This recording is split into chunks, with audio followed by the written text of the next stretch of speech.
प्रेम से बोलो माता महालक्ष्मी की जय।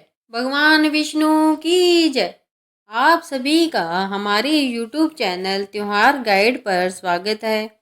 ओम श्री महालक्ष्मी नमः। प्रिय श्रोताओं, आज मार्ग शीर्ष यानी अगन मास का पहला गुरुवार है। आज दिनांक है 6 नवंबर और आज से माँ लक्ष्मी जी के व्रत प्रारंभ हो रहे हैं। अगन मास के प्रत्येक गुरुवार को माँ लक्ष्मी जी की पूजा कर कर भक्त उपवास रखते हैं और इस दिन गोधूली मुहूर्त में पूजा कर कर कथा का श्रवण करते हैं। आज के इस वीडियो में आप माँ लक्ष्मी जी की संपूर्ण कथा का श्रवण करेंगे। आइए आज की कथा का शुभारंभ करते हैं विघ्नकर्ता भगवान श्री गणेश जी की कथा से। एक बार एक नगर में एक मालिन रहती थी। उसके पति का स्वर्गवास हो चुका था। उसका एक 4 साल का पुत्र था।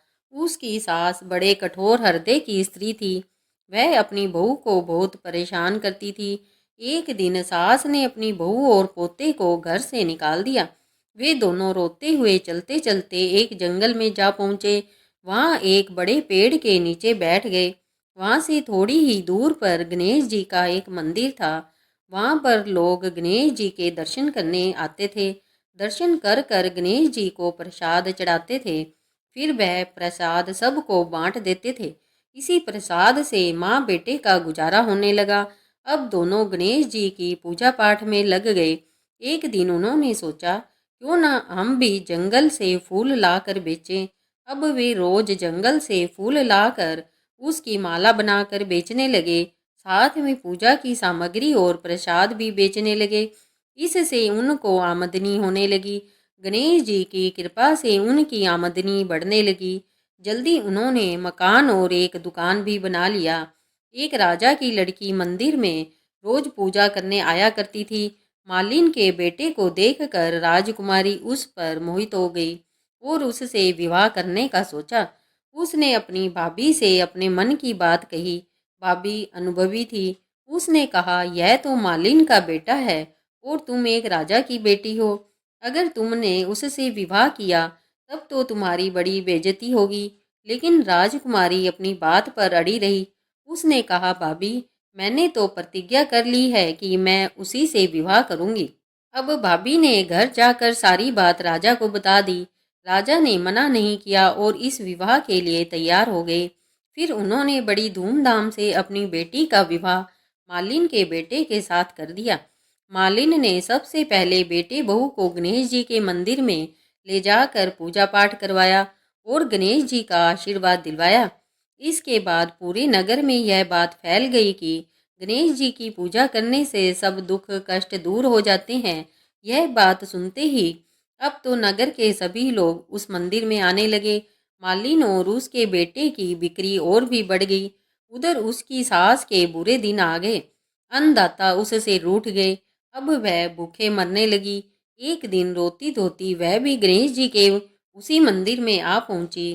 पहुंचकर वह मालिन के बेटे से कहने लगी, मैं भूखी हूँ, मुझे रोटी कपड़ा दे दो। इसके बदले मैं तुम्हारा सारा काम कर दूंगी। लड़के को दया आ गई और उसे काम पर रख लिया। उसने अपनी दादी को नहीं पहचाना। जब मालिन घर पर आई तो उसने अपनी सास को पहचान लिया। तब वह सास से बोली, सासू जी, आप यहाँ कैसे? सास ने पोते की तरफ इशारा कर कर कहा कि मेरी इस सेठ के यहाँ नौकरी लग गई है। बहू कहने लगी, माँ जी, यह तो आपका पोता है और यह घर भी आपका ही है। ये दुकान भी आपकी ही है। जब आपने हमें घर से निकाला तब गणेश जी ने ही हमारी रक्षा की, हमारी सहायता करी। बहू की बात सुनकर सास को बड़ा पश्चाताप हुआ। फिर बोली, मेरी करनी तो मैंने भोग ली। बहू बोली, सासू जी, अब आप हमारे पास यहीं रहो और अपने पोते का सुख देखो। हे गणेश जी महाराज, जैसा सुख आपने मालिन को दिया वैसा ही सबको देना। प्रेम से बोलिए, विघ्नकर्ता भगवान गणेश जी की जय। अब सुनिए मार्गशीर्ष मास के महालक्ष्मी व्रत की पहली कथा। प्राचीन कथा के अनुसार एक बार एक गांव में एक गरीब ब्राह्मण रहता था।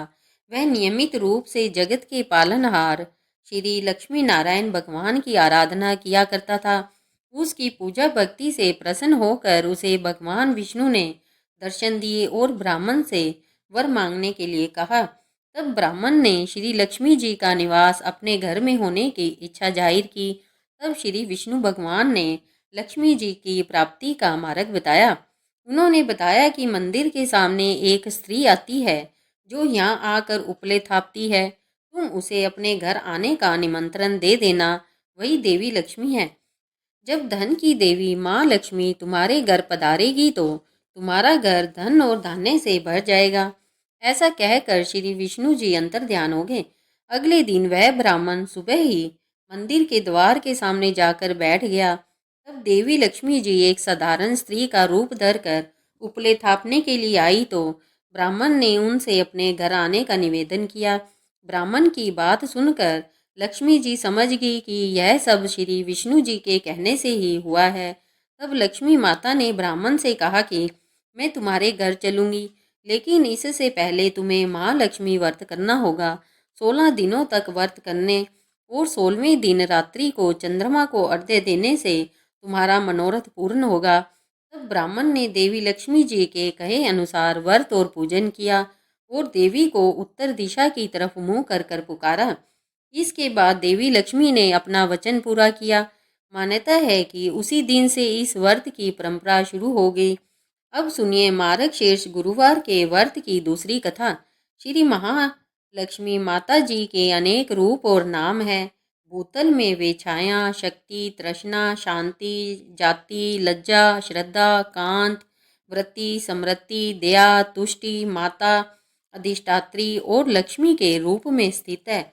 हम उन्हें प्रणाम करते हैं। कैलाश पर्वत पर पार्वती, क्षीर सागर में सिंधु कन्या, स्वर्गलोक में महालक्ष्मी, भूलोक में लक्ष्मी, ब्रह्मलोक में सावित्री, ग्वालों में राधिका, वृंदावन में राशेश्वरी, चंदन वन में चंद्रा, चंपक वन में गिरिजा, पद्म वन में पद्मा, मालती वन में मालती, कुंदन वन में कुंददती, केतकी वन में सुशीला, कदम वन में कदम माला, राजप्रसाद में राजलक्ष्मी और घर घर में गृह लक्ष्मी इन विभिन्न नामों से पहचानी जाती है।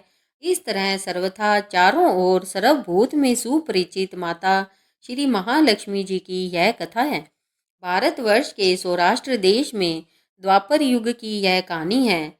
सौराष्ट्र में उस समय भद्रशर्वा नाम के राजा थे। वे बड़े पराक्रमी राजा थे। 4 वेद, 6 शास्त्र, 18 पुराणों का उन्हें ज्ञान था। उनकी रानी का नाम सूरज चंद्रिका था। रानी देखने में सुंदर और सुलक्षणा थी, पतिव्रता भी थी। उन दोनों को 7 पुत्र और उसके बाद एक कन्या का वरदान मिला था। कन्या का नाम था श्यामवाला। एक बार महालक्ष्मी जी के मन में आया कि जाकर उस राजा के राजप्रसाद में रहे, इससे राजा को दोगुना धन दौलत की प्राप्ति होगी और वह इस धन दौलत से अपनी प्रजा को और सुख दे पाएगा। गरीब के घर अगर रहे और उसे धन दौलत प्राप्त हो तो वह स्वार्थी की तरह केवल अपने ऊपर ही खर्च करेगा। यह सोचकर श्री महालक्ष्मी जी ने एक बूढ़ी ब्राह्मण स्त्री का रूप धारण किया। हाथ में लाठी लेकर लाठी के सहारे वे रानी के द्वार तक जा पहुंची। यद्यपि उन्होंने बूढ़ी औरत का रूप धारण किया था, पर उनके चेहरे पर देवी का तेज था। उन्हें देखते ही एक दासी सामने आई। उसने इनका नाम धाम कर्म पूछ डाला। वृद्ध ब्राह्मणी का रूप धरे हुए माता लक्ष्मी जी ने कहा, बालिके, मेरा नाम कमला है। मेरे पति का नाम भुवनेश है। हम द्वारका में रहते हैं। तुम्हारी रानी पिछले जन्म में एक वैश्य की पत्नी थी। वह वैश्य गरीब था। गरीबी के कारण हर रोज उसके घर में झगड़े हुआ करते थे और उसका पति भी रोज उसे मारता था। इन बातों से तंग आकर वह घर छोड़कर चली गई और वन जंगलों में खाली पेट भटकने लगी। उसकी इस दुर्दशा पर मुझे दया आई। तब मैंने उसे सुख संपत्ति देने वाली श्री महालक्ष्मी जी की कथा सुनाई। मेरे कहने पर उसने श्री महालक्ष्मी जी का व्रत किया। श्री महालक्ष्मी जी प्रसन्न हुई और उसकी गरीबी दूर हुई। उसका घर संसार दौलत संतति संपत्ति से भर गया। बाद में पति पत्नी दोनों परलोक सिधारे। लक्ष्मी व्रत करने के कारण वे लक्ष्मी लोक में रहे। उन्होंने जितने साल महालक्ष्मी का व्रत किया उतने हजारों साल उन्हें सुख भोग मिला।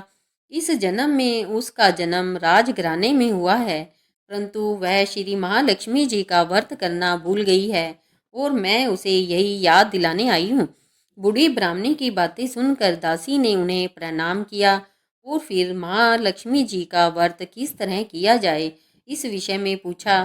तब वृद्धा रूपधारी माँ लक्ष्मी जी ने दासी को पूजा की विधि और महिमा बताई। इसके बाद वह दासी माता को प्रणाम कर कर रानी को बताने अंदर चली गई। राज वैभव में रहते हुए रानी को अपने ऐश्वर्य का बड़ा घमंड हुआ था। संपत्ति और अधिकार के कारण वह उन्मत्त हो गई थी। दासी के द्वारा बताई गई वृद्धा ब्राह्मणी की बातें सुनकर वह आग बबूला होकर राजद्वार पर आकर बुढ़िया रूपधारी श्री महालक्ष्मी जी पर ही बरस पड़ी। उसे यह नहीं पता था कि स्वयं श्री महालक्ष्मी जी माता एक वृद्धा ब्राह्मणी का रूप धारण किए उसके द्वार पर आई है। परंतु रानी का इस कदर रूखा बर्ताव और अपना अनादर देखकर अब माता लक्ष्मी जी ने वहां ठहरना ठीक नहीं समझा और वे वहां से चल पड़ी। रास्ते में उन्हें राजकुमारी श्यामवाला मिली। उन्होंने श्यामवाला को सारी बात बताई। श्यामवाला ने अपनी माँ की ओर से श्री महालक्ष्मी जी माता से क्षमा मांगी और माता को उस पर दया आ गई। उन्होंने श्यामवाला को श्री महालक्ष्मी जी व्रत के बारे में बताया। उस दिन अगन यानी मार्गशीर्ष मास का पहला गुरुवार था। श्यामवाला ने परम श्रद्धा से श्री महालक्ष्मी जी का व्रत रखा। फलस्वरूप राजा सिद्धेश्वर के सुपुत्र मालाधर से उसका विवाह हुआ। वह धन दौलत ऐश्वर्य वैभव से माला माल हो गई। पति के साथ ससुराल में आनंद से दिन बिताने लगी। इधर श्री महालक्ष्मी जी का रानी पर प्रकोप हुआ। फलस्वरूप राजा भद्रशर्वा का राज्य और राज कारोबार सब कुछ नष्ट हो गया। यहाँ तक कि खाने के लिए भी लाले पड़ गए। ऐसी दशा में एक दिन रानी ने राजा से निवेदन किया कि हमारा दामाद इतना बड़ा राजा है, धनवान है, ऐश्वर्यशाली है, क्यों ना उसके पास जाएं, अपना हाल उसे बताएं तो वह जरूर हमारी सहायता करेगा। इसी बात पर राजा भद्रशर्वा दामाद के पास रवाना हुए।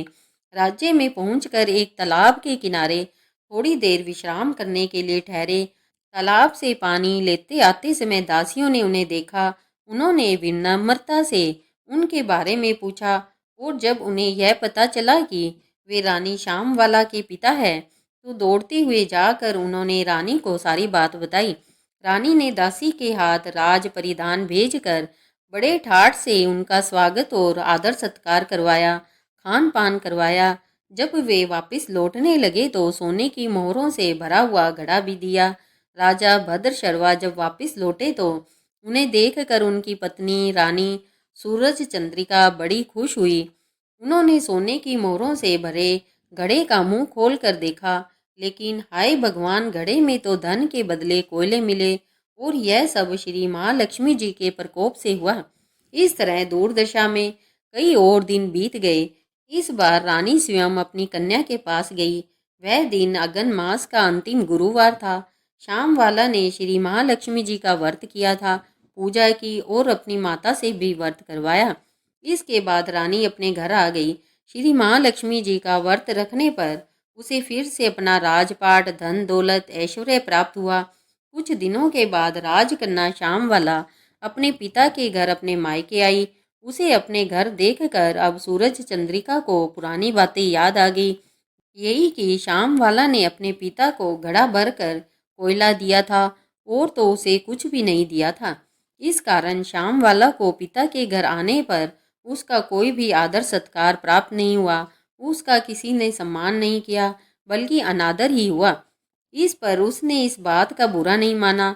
अपने घर लौटते समय उसने पिता के घर से थोड़ा नमक ले लिया और अपने घर, अपने ससुराल लौटने पर उसके पति ने जब पूछा कि अपने मायके से क्या लाई हो, तब उसने जवाब दिया कि वहाँ का सार लाई हूँ। पति ने पूछा, अब भला इसका क्या मतलब हुआ? श्यामवाला ने कहा, थोड़ा धीरज रखो, सब पता चल जाएगा। उस दिन श्यामवाला ने सारा भोजन नमक डाले बिना बनाया और फिर परोसा। पति ने जब भोजन किया तो सारा भोजन बिना नमक का था, इसलिए स्वाद नहीं आया। फिर श्यामवाला ने थाली में नमक डाला, इससे सारा भोजन स्वादिष्ट लगने लगा। तब श्याम वाला ने अपने पति से कहा, यही है वह मायके से लाया हुआ सार। पति को उसकी बात बहुत अच्छी लगी। फिर वे दोनों हंसी मजाक करते हुए भोजन करने लगे। ऐसा कहा गया है कि जो भी इस तरह से श्रद्धा भाव से श्री महालक्ष्मी जी की पूजा करे तो उसे माँ की कृपा अवश्य ही प्राप्त होती है। सुख, संपत्ति, शांति की प्राप्ति होती है। सभी मनोकामनाएं भी पूर्ण हो जाती है। परंतु यह सब प्राप्त होने पर माता लक्ष्मी जी की पूजा को कभी भूलना नहीं चाहिए। हर गुरुवार को व्रत पाठ अवश्य करना चाहिए। इस तरह श्री महालक्ष्मी जी की महिमा भक्तों की मनोकामनाएं पूर्ण करती है। गुरुवार लक्ष्मी व्रत कथा समाप्त। प्रेम से बोलिए लक्ष्मी माता की जय। अब सुनिए श्री कनक धारा स्तोत्र पाठ का हिंदी अनुवाद। जैसे भ्रमरी अर्ध खिले कुसुमों से अलंकृत तमाल तरु का आश्रय लेती है, उसी प्रकार जो प्रकाश श्री हरि के रोमांच से सुशोभित श्री अंगों पर निरंतर पड़ता रहता है और जिसमें संपूर्ण ऐश्वर्य का निवास है, संपूर्ण मंगलों की अधिष्ठात्री देवी भगवती महालक्ष्मी की वह दृष्टि मेरे लिए मंगलदाय हो। जैसे भ्रमरी महान कमल दल पर मंडराती रहती है, उसी प्रकार जो श्री हरि के मुखार विंद की ओर बराबर प्रेम पूर्वक जाती है और लज्जा के कारण लौट आती है, समुद्र कन्या लक्ष्मी जी की वह मनोहर मुग्ध दृष्टिमाला मुझे धन संपत्ति प्रदान करे, जो संपूर्ण देवताओं के अधिपति इंद्र के पद का वैभव विलास देने में समर्थ है। मधुहंता श्री हरि को भी अधिकाधिक आनंद प्रदान करने वाली है तथा जो नील कमल के भीतरी भाग के समान मनोहर जान पड़ती है। उन लक्ष्मी जी के अध खुले नेत्रों की दृष्टि क्षण भर के लिए मुझ पर थोड़ी सी ही अवश्य पड़े। शेष शैया पर सोए हुए भगवान विष्णु की पत्नी श्री लक्ष्मी जी के नेत्र हमें ऐश्वर्य प्रदान करने वाले हों, जिनकी पुतली तथा बैरोनियां अनंग के वशीभूत हो।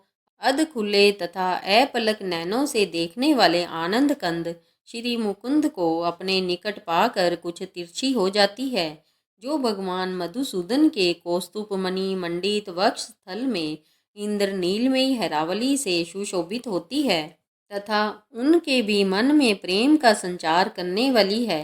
वह कमल कुंज वासिनी कमला की कटाक्ष माला मेरा कल्याण करे।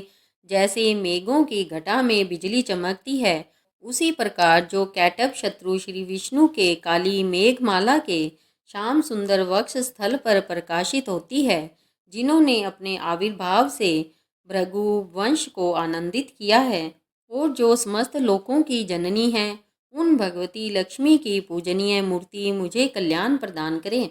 समुद्र कन्या कमला की वह मंद अलस मंथर और अघोर निर्मित दृष्टि, जिसके प्रभाव से कामदेव ने मंगल में भगवान मधुसूदन के हृदय में प्रथम बार स्थान प्राप्त किया था, यह मुझ पर पड़ी भगवान नारायण की प्रियसी लक्ष्मी का नेत्र मेघ रूपी दया रूपी अनुकूल वायु से प्रेरित हो दुष्कर्म रूपी धाम को चिरकाल के लिए दूर हटाकर विषाद रूपी धर्मजन्य ताप से पीड़ित मुझ दीन रूपी जातक पर धन रूपी जलधारा की वृष्टि करे।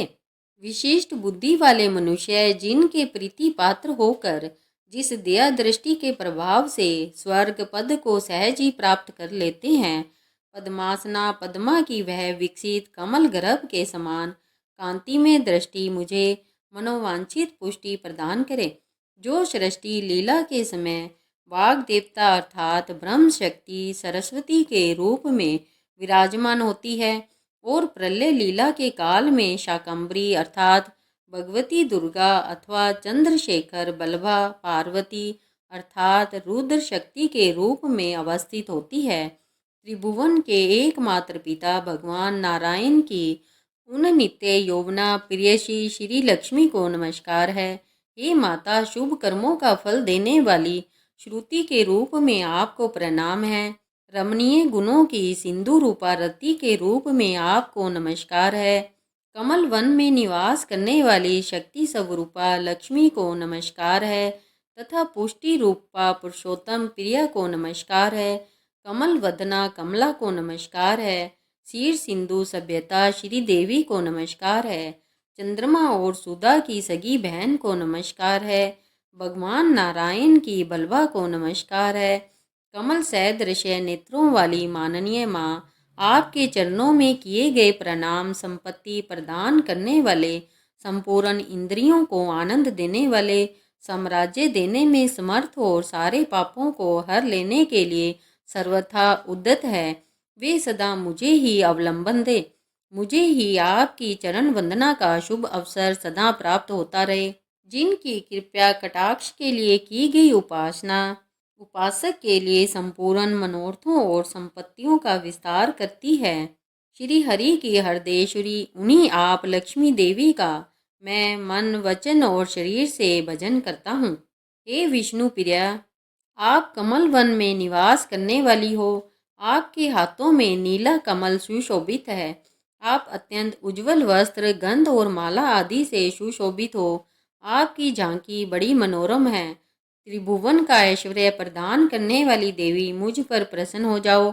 दिग्गजों द्वारा स्वर्ण कलश के मुख से गिराए गए आकाश गंगा के निर्मल और मनोहर जल से जिनके श्री अंगों का अभिषेक संपादित होता है, संपूर्ण लोकों के अधीश्वर भगवान विष्णु की गृहिणी और क्षीर सागर की पुत्री, उन जगत जननी लक्ष्मी को मैं प्रातःकाल प्रणाम करता हूँ। कमल नयन केशव की कमली कामिनी कमले में अकिंचन अर्थात दीनहीन मनुष्यों में अग्रगणी हूँ। अतः आपकी कृपा का स्वाभाविक पात्र हूँ। आप उमड़ती हुई करुणा की बाढ़ की तरह तरंगों के समान कटाक्ष द्वारा मेरी ओर देखो। जो मनुष्य इन स्तुतियों द्वारा प्रतिदिन वेद त्रय स्वरूपा त्रिभुवन जननी भगवती लक्ष्मी की स्तुति करते हैं, वे इस भूतल पर महान, गुणवान और अत्यंत सौभाग्यशाली होते हैं तथा विद्वान पुरुष भी उनके मनोभावों को जानने के लिए उत्सुक रहते हैं। इस प्रकार कनक धारा स्रोत का हिंदी अनुवाद समाप्त हुआ। तो प्रिय श्रोताओं, आज की थी यह वीडियो। आपको कैसी लगी? उम्मीद है कि आपको यह वीडियो पसंद आई होगी। यदि आपको यह वीडियो पसंद आई है तो इस वीडियो को लाइक करें और अपने दोस्तों एवं परिवारजनों को शेयर करें। अगर आप हमारे चैनल त्योहार गाइड पर नए हैं तो इस चैनल को सब्सक्राइब करें और बेल आइकन बटन को क्लिक करना ना भूलें, ताकि कोई भी नई वीडियो अपलोड होते ही उसका नोटिफिकेशन आप तक पहुंच सके। इस वीडियो को अंत तक देखने के लिए आप सभी का धन्यवाद। बोलो लक्ष्मी माता की जय, विष्णु भगवान की जय।